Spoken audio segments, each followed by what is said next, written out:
E aí, moçada, tudo tranquilo? Espero que sim. Mais uma vez com vocês, professor Samuel, e hoje vamos dar continuidade às nossas aulas sobre zoologia e hoje vamos falar de nematóides, os famosos vermes cilíndricos. Mas antes de continuarmos a aula, galera, não se esqueçam, se inscreva no canal, clica no sino lá para poder receber as notificações e após a aula, dê aquele like, beleza? Gente, olha só, o que acontece? Os representantes do filo Nematoda ou Nemateumintidos, eles saem de uma estrutura achatada, ou seja, os plateumintos são aqueles vermes achatados, e aí a partir desse momento eu tenho o que eu chamo de vermes cilíndricos. Eu tenho vermes que têm a maioria de vida livre, só que aí aparecem também espécies parasitas. Eu tenho cerca de 90 mil espécies, e aí podem ser encontrados nos oceanos, em água doce e no solo úmido. Então é um grupo que ele está bem distribuído em todos os ambientes que nós temos. Tudo bem? Aqui uma imagem só para demonstrar então como é que seria uma estrutura de um verme cilíndrico. E normalmente eles vão ter uma das pontas, uma das extremidades mais afilada. Tanto que isso determina até um tipo de larva que é chamado de larva filarioide, que é uma larva que tem o quê? Uma das extremidades bem fininhas, e nós vamos comentar sobre isso ao longo desta aula. Então, nemateuminto, a primeira diferença existente, então, entre os plateumintos é que os nematóides, eles são vermes com corpo cilíndrico. Eles não apresentam segmentação ainda. Isso vai ser característica do próximo grupo, que são os anelídeos. Então, os nemateumintos são vermes, os nematóides são vermes cilíndricos. É a primeira mudança entre os plateumintos e esse outro grupo. Os parasitas geralmente são encontrados no interior dos seus hospedeiros, tem um nome para isso, é chamado de endoparasita, e praticamente todos os organismos, tanto animais quanto vegetais, já foram parasitados em algum momento da vida por um nematóide. Isso é bem comum, por mais que a gente pense que não, mas já deve ter acontecido. As plantas podem ser parasitadas nas raízes, principalmente nas raízes. É bem comum, sementes ou frutos. E nos animais, qualquer órgão de um vertebrado, por exemplo, pode abrigar um tipo de nematóide. E aí os mais conhecidos, os parasitas mais conhecidos, que vocês têm que ter uma ideia, têm que fazer um estudo um pouco mais avançado, digamos assim, fazer uma tabelinha sobre eles, é justamente os parasitas que causam doenças na espécie humana. Nós temos a lombriga, que é o Ascaris lumbricoides, nós temos o ancilóstomo, Ancilóstoma duodenale, e o Necator americanus. Esses dois vermes causam uma doença chamada de amarelão. O oxiuro, né, que causa a oxurose, o oxiurus, que é o Enterobius vermicularis, e a filária, Wuchereria bancroft, que causa a filariose, que é uma doença conhecida mais como elefantíase. Então, esses são os principais parasitas que nós temos dentro do grupo dos nematóides. E aí, a imagem deles, lógico, não tem como não deixar de mostrar. Essa aqui é a lombriga, né, o Ascaris lumbricoides, pode chegar a ter 200, 300 indivíduos dentro de uma pessoa que está no estágio bem avançado dessa doença, uma doença bem interessante. Aqui, os dois tipos de ancilóstoma, o que diferencia ele são protuberâncias que ele tem na região bucal, que são como se fossem dentes, né? São estruturas raspadoras, porque esses animais se alimentam de sangue. Então, eles causam amarelão. Aqui, a figura do Enterobius vermicularis. E aqui, por último, uma larva filarioide. Olha o nomezinho. Olha a extremidade final dela. Você percebe que tem uma pontinha bem fininha. Então, essa filária, ela causa a elefantíase ou filariose. Tudo bem? São organismos cilíndricos e alongados. E as outras novidades são, primeiro, surge o ânus. A partir desse momento, então, eu tenho um enterozoário completo. Eu tenho um animal com sistema digestório completo. Ele tem boca e ele tem ânus também. Tem uma entrada e tem uma saída dos elementos. Segundo, tem uma cavidade corporal parcialmente revestida pela mesoderme. Lembra que na aula passada nós vimos que os plateumintos não têm cavidade? Ou seja, são acelomados? A partir de agora, este grupo, só este, ele é pseudocelomado. Ele apresenta uma falsa cavidade, parcialmente revestida pelo mesoderma. Como assim? Então aqui eu tenho uma imagem de um nematóide. Então você tem ali a boca, você tem o poro excretor. Olha que interessante, o poro excretor fica próximo à região bucal. Você tem toda a região do intestino, lá no final o ânus. Então ali o úterozinho, o ovário, o poro genital, nesse caso é uma fêmea, né? E ali ele fez um recorte e ele demonstra para a gente algumas das características, algumas das estruturas que são encontradas nesse grupo. Então, se você olha ali, ó, você tem um cordão nervoso, olha a posição do cordão, lembra que eu disse? Ventral, característica de todo invertebrado. Praticamente todo invertebrado tem um sistema nervoso ventral. Ovário e útero, o duto estriator ali, pseudoceloma, ou seja, uma falsa cavidade. Então, ali a cutícula, esses animais apresentam essa camada a mais da pele, após a epiderme. A cutícula serve para proteção desse grupo. Então, ali o intestino, mais ou menos na região central. Esse é um pequeno recorte de um nematóide. Mas quando cai uma questão perguntando como que eu vou, por exemplo, demonstrar, fazer um esquema de um animal pseudocelomado, você vai fazer um desenho assim, ó. Você vai ter a ectoderme, que é essa camada mais externa. Depois você tem a mesoderme. Você vai ter então essa cavidade chamada de pseudoceloma. E lá no meio você tem, por último, ali a endoderme. E lá no meiozinho mesmo você tem o intestino. Então a endoderme reveste o intestino. Entre ela e a mesoderme você tem essa cavidade. Ela ainda não é considerada verdadeira, porque o celoma verdadeiro ele é totalmente revestido pela mesoderme. Só vai ter mesoderme nesse celoma, tá bom? Então isso acaba representando para mim, e como eles têm os 3 tecidos, eles também são animais triblásticos. Eu comentei com vocês, a partir de plateumintos, todo mundo, né, tem 3 tecidos, todo mundo pode ser considerado triblástico. Por quê? Possui ectoderme, possui mesoderme e possui endoderme. Beleza, galera? Então, olha só, continuando. Ainda não possui sistema circulatório. O sistema circulatório vai surgir no próximo grupo, lá nos anelídeos. Então, o que acontece? Você tem o pseudoceloma, então você tem uma movimentação de líquido ali dentro. Conforme o animal mexe, conforme ele contrai a sua musculatura, ele faz com que tenha uma distribuição de materiais entre diferentes partes do corpo. E o que ajuda também são os tamanhos pequenos do animal. Eu não tenho animais muito grandes aí. A maior é a lombriga. A lombriga chega a 40 centímetros de comprimento. Então não é um bicho muito grande. Então, esse líquido pseudocelomático ele permite então a distribuição desses materiais desde a parte anterior até a parte posterior do corpo e vice-versa. Então, é um animal bem dinâmico nesse sentido. Também não possui estruturas respiratórias, não possui órgãos respiratórios. As trocas gasosas ocorrem diretamente na superfície corporal por difusão. Lembrando que difusão é sempre do mais para onde tem menos. O animal está passando, tem mais oxigênio fora? O oxigênio entra, o gás carbônico sai. Os de vida livre são aeróbios.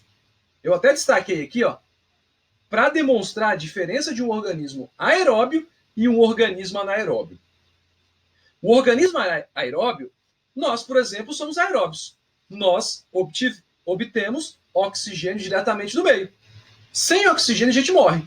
Então o que acontece? Os aeróbios eles vão conseguir capturar esse O2 do ambiente onde eles vivem. Agora, os parasitas, gente, os parasitas geralmente são anaeróbios. E aí eles acabam fazendo fermentação e a fermentação lática. Lembrando que a fermentação lática ela não libera CO2. Tudo bem? Então, eu tenho esses 2 grupos principais de animais do ponto de vista de respiração. Aqueles que usam O2 e aqueles que não usam oxigênio. Uma outra novidade é a mudança, digamos assim, uma melhoria do sistema excretor. Então, os resíduos metabólicos, aquilo que não presta, oriundo da alimentação ou mesmo da respiração, eles vão ser excretados por uma célula chamada de renete. E por canais excretores longitudinais, eles percorrem todo o corpo do animal. E aí eles têm uma célula chamada célula em forma de H. O que é uma célula H? Se você vê o desenho esquemático de um nematóide, dá a impressão que realmente ele tem um H. Lá em cima, na região anterior, ele vai ter ali um traçozinho, bem no meio, você vai ter o poro excretor, por onde o animal acaba excretando. Então, esses canais percorrem totalmente as laterais do corpo, eles vão retirando aquilo que não presta e encaminham tudo para esse poro, gente. E esse poro, ele vai ter uma função semelhante à nossa uretra. A nossa uretra, a gente faz xixi por ela, então a gente está eliminando aquilo que não presta. São as excretas nitrogenadas. Então esse animal aí tem um porozinho excretor que tem essa mesma função de jogar aquilo que não presta fora para o animal. Tudo bem? Alguns nematóides têm apenas 1 ou 2 renetes, outros apenas a célula em forma de H. E eles também podem acabar excretando pela parede do corpo. Eles podem usar o princípio da difusão, começa a acumular demais, ele vai jogar para fora do corpo, né, sempre da onde tem mais, para onde tem menos. Não se esqueçam. Eu falo assim para meus alunos, né? Professor, fala um conteúdo da biologia que a gente tem que ser fera. Transporte. Gente, fica a dica para vocês. Estudem bastante transporte. Transporte ativo e transporte passivo. Este camarada aqui, ó, difusão. Difusão é transporte passivo. Não tem gasto energético para realizar isso. O animal não gasta energia para realizar esse tipo de processo. Fica a dica. Então, dá uma lida lá sobre transportes ativos e passivos que ocorrem através da membrana plasmática, beleza? E aqui, então, eu tenho uma imagem lateral, tá? Eu tenho uma imagem lateral de um nematóide. Então, o que acontece? É como se ele tivesse deitado com a parte ventral para cima, porque é onde eu tenho ali, ó, o tubo excretor. Então, nós estamos vendo apenas de lado, apenas uma única célula, apenas uma barra ali da célula em H que está em verde. Então, se você observar ali, ó, o tubo excretor e tem o pórozinho excretor. Então, tem o cérebro, tem o intestino, tem o cordão nervoso ventral. É interessante que esse animal já apresenta também um cordão nervoso dorsal. Já estou melhorando a eficiência do sistema nervoso. Não é só mais o ventral. Também vai ter um futuro agora. Está caminhando, está melhorando. Tá? Cada vez mais melhorando as estruturas. Então, você tem um sistema nervoso, um cordão dorsal também. O animal, então, ele consegue perceber melhor ainda o ambiente onde ele está inserido. O sistema nervoso, basicamente, é o mesmo. É ganglionar e ventral. Então, na região anterior tem um anel nervoso, chamado de anel nervoso. E aí ele circunda a boca. E a partir desse anel, você vai ter ali os cordões, onde nós vamos ter o quê? Células com maior agrupamento, regiões com maior agrupamento de neurônios, e aí são os gânglios nervosos. Ou seja, esse animal, além do sistema ganglionar e ventral, ele já começa a ter esse cordãozinho dorsal que vai melhorar ainda mais a interpretação. Eu tenho que pensar, gente, o professor que vai dar aula de fisiologia para vocês, ele vai falar de sistema nervoso. Então, tudo tem a ver com estímulo e resposta. Um animal com sistema nervoso bem desenvolvido, ele é muito mais efetivo do ponto de vista da sobrevivência. Tudo bem? E aqui um corte, então, mais um corte para a gente observar o que esse animal tem. Então, eles têm uma cutícula, aquela camada mais externa, depois a epiderme, você tem ali, ó, as células musculares longitudinais, você tem ali o prolongamento da célula muscular em direção ao nervo dorsal, o canal excretor, você tem ali o tubo digestório, você tem ali também o celoma, né, na verdade o pseudoceloma, que é esse espaço entre aí. Então esse é um corte, é um desenho esquemático bem interessante, que ele permite verificar as estruturas que o animal tem. Né? Que geralmente a gente está acostumado a saber como que é mais ou menos a estrutura do nosso corpo. Então, mas é bacana verificar as estruturas dos animais para ver como é que foi, a evolução foi agindo ao longo do tempo até chegar onde nós estamos hoje. Beleza? A maioria, gente, é dioica, ou seja, a maioria tem sexos separados, machos e fêmeas, tá? E aí o que acontece? Geralmente tem um leve grau de dimorfismo. Geralmente as fêmeas são maiores e o macho pode apresentar uma característica que vai diferenciar ele da fêmea. E aí, eu trouxe essa imagem aqui de duas lombrigas. Ali, à esquerda, você tem a fêmea é bem maior comparada com o macho, até porque a fêmea que vai carregar os ovos, e ela chega a produzir mais de 200 mil ovos. E aí o macho, se você olhar bem na porção dele, lá no meiozinho, você pode ver que está enrolado. O macho ele vai ter duas espículas onde ele vai enrolar na fêmea, onde ele vai grudar na fêmea durante o ato reprodutivo. E aqui eu tenho um desenho esquemático dessa estrutura. Olha só, a boca é como se fosse trilobada, né? Tem 3 lobozinhos que parecem lábios, que vão ser utilizados para comer, para poder grudar no ambiente ali, enfim, tem vários atributos dessa boca. O que acontece? Ó, boca e ânus, sistema digestório completo, enterozoário completo. Linha lateral, que também é meio que um ambiente, uma estrutura para perceber o ambiente, como se fosse uma estrutura sensorial. O poro excretor próximo à boca, o poro genital feminino. E olha só o detalhe. O macho, ele não tem poro genital. O macho ele vai ter cloaca, tá? E essa cloaca ali vai desembocar tudo. É por onde vão sair os espermatozoides, é por onde ele pode também defecar, jogar fora, né, o que não presta do sistema digestório. E ali na pontinha, lá no final, ele tem espículas copulatórias, que ele vai utilizar isso para poder grudar ali no polo genital feminino e com isso fazer uma pressão e com o movimento do pseudoceloma fazer com que os espermatozoides se movimentem em direção à estrutura feminina e com isso fecundar os óvulos da fêmea. Então, olha só a questão da diferença sexual, né? Isso é chamado de dimorfismo sexual. Durante o acasalamento, então, o macho vai depositar os espermatozoides e aí uma coisa bem interessante é, neste grupo, eles não têm células nem ciliadas nem flageladas. Até mesmo o espermatozoide dos nematelmintos, dos nematóides, se locomovem por pseudópodes. Então eles vão meio que movimentando a célula como um todo. Não tem uma estrutura que nem o nosso espermatozoide, dos meninos, que ele vai nadando loucamente até chegar lá no óvulo. Então, eu tenho um movimento por pseudópodes. É o citoplasma da célula, ele vai caminhando lentamente em direção ao oviduto, onde estão os óvulos da fêmea. Que nem eu havia dito, os machos não têm poro genital, a saída dos espermatozoides ocorre pela cloaca, e a fecundação, então, é interna, dentro do corpo da fêmea, tá?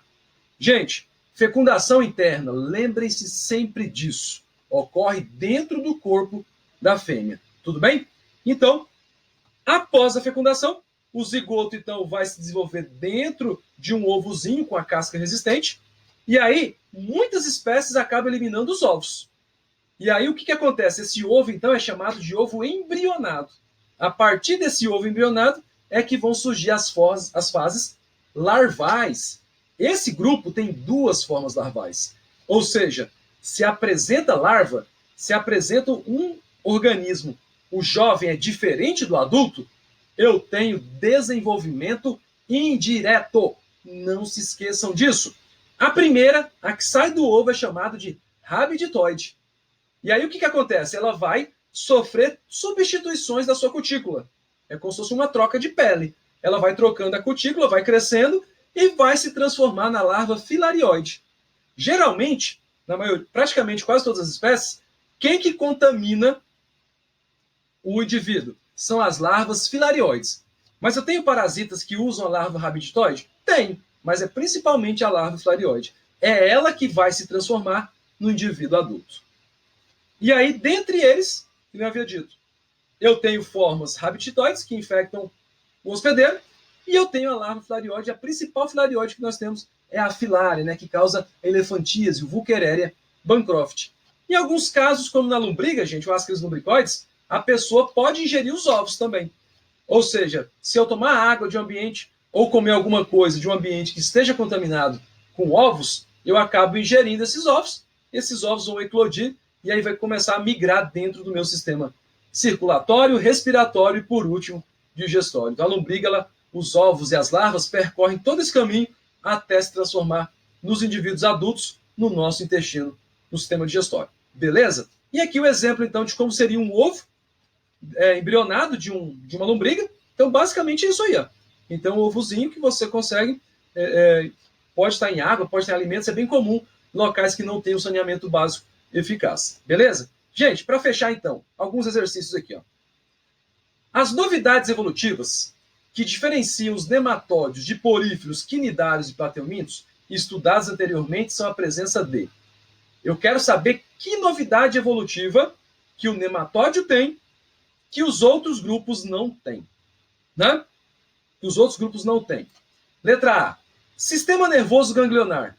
Não é novidade, professor. O plateuminto tem isso. Digestão intracelular. Também não. 3 folhetos. Não, o plateuminto também tem. Letra B. Sistema digestório completo. Opa! Lembra? Nematóides são o primeiro grupo a apresentar boca e ânus. Tudo bem. Pseudoceloma. E nematóides são o único grupo que apresentam esse tipo de estrutura. Então, letra B, sistema digestório completo e pseudoceloma. Os nematóides são, letra A. Gente, é fácil. Professor, como é que eu vou resolver uma questão dessa?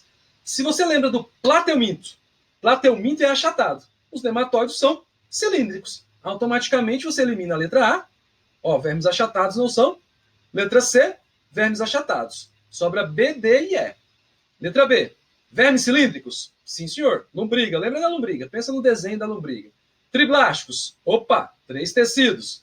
Desprovidos de sistema circulatório. Também, o sistema circulatório vai surgir lá nos anelídeos, que é a próxima aula. E pseudocelomatos, resposta correta, letra B. E para fechar, considerando os nematóides,